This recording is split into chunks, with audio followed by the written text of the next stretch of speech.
राजेश्वर प्रसाद पांडे, देवरिया जिला, उत्तर प्रदेश के ब्लॉक रुद्रपुर अंतर्गत ग्राम सरया का वासी हूँ। मेरे पिता नरमेध यज्ञ अप्रैल 56 में किए थे।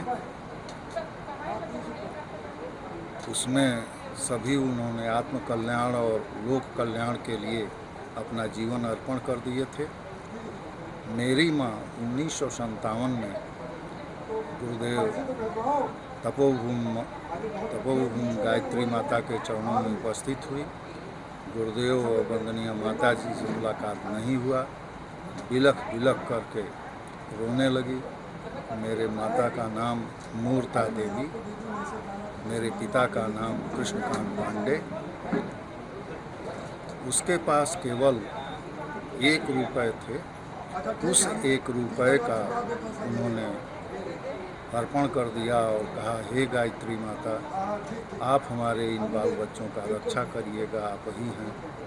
ये मेरे पति का तो आप देख ही रही हैं कि क्या कर दिए हैं।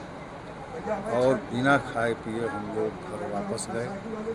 उसके बाद से वंदनीय माता जी परम पूज्य गुरुदेव की सूक्ष्म कृपा मिलती रही बरोबर, और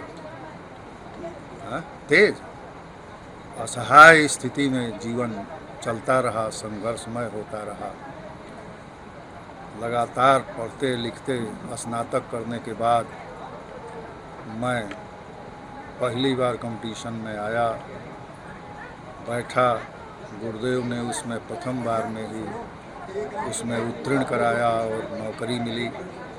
उसके बाद आगे बढ़ते बढ़ते मैं तो पहले गायत्री मंत्र से जब डरता था कि इस गायत्री मंत्र से मेरे पिता की कर्तव्य विमूढ़ हो गए हैं। लेकिन 1986 में श्री विजय पाल त्यागी परिवाजक होकर के देवरिया में आए और मेरे आवास पे आए, और उन्होंने मेरे गुरु मंत्र से गायत्री मंत्र से डरने के कारण उन्होंने साहस दिया।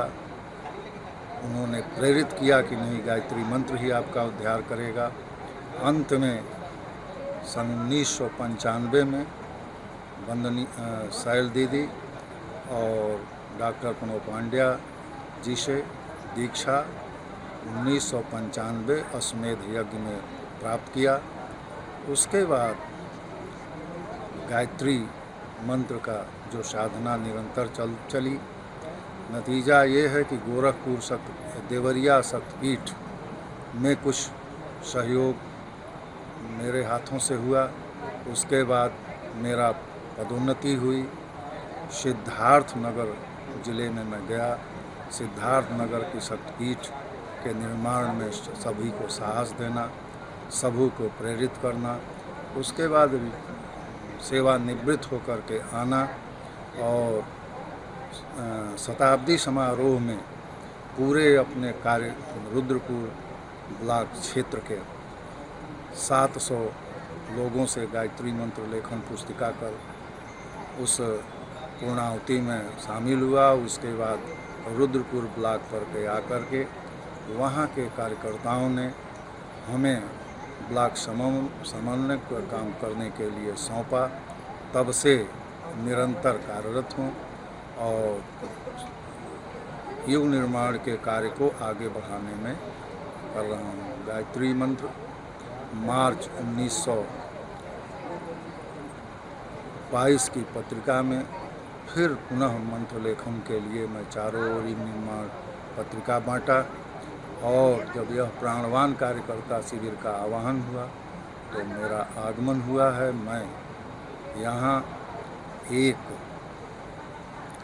जुलाई 1922 से लगातार आज बना हुआ हूँ, और इस प्राणवान कार्यकर्ता में शिविर में आकर के यहाँ से मैं जो है अपने को धन्य मानता हूँ।